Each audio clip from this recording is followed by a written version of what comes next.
మానవుడు జన్మ జన్మలో చేసిన కర్మలకు కర్మ ఫలాన్ని మాత్రం అనేక జన్మలెత్తుతూ అనుభవిస్తూనే ఉంటాడు.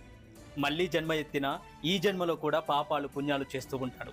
మళ్ళీ వీటి కోసం ఎత్తవలసిన జన్మల సంఖ్య పెంచుకుంటూ పోతాడు. ఇలా జీవి జనన మరణ చక్రాలలో ఇరుక్కుంటాడు. చేసిన పాపపుణ్యాల ఫలితాలను కాసేపు దుఃఖ రూపంలోనూ మరి కాసేపు సుఖరూపంలో అనుభవిస్తూ ఈ సంసారం అనే సాగరంలో ఈదుతూ ఒడ్డుకు చేరుకోలేక మునిగిపోతూ ఉంటాడు.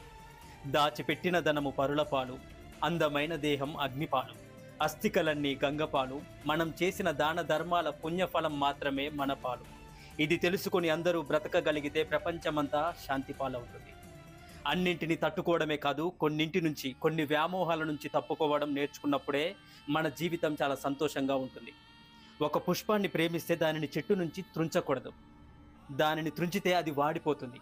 ఆ పుష్పంపై మనకున్న ప్రేమ వ్యర్థమైపోతుంది. దాని అందాన్ని ఆస్వాదించాలంటే అది ఆ చెట్టుకి